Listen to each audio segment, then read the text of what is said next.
رقم 8 با عربی این خیل نوشته می شود و با تاجیکی این خیل.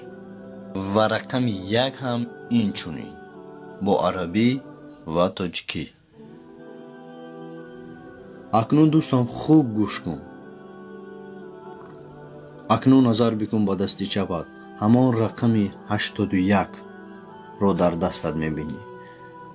پس آن با دستی راستت نگر رقم 18 رو میبینی. 18 رو با 81 جمع کنیم حاصلش 99 میشود. این 99 نام الله است. 99 نام الله. اکنون برادر خوب گوش کن.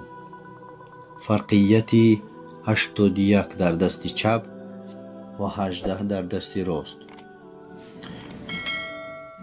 فرقیت اینها در این است که 81 دستی چپ را از 18 مینوس کنیم 63 می شود.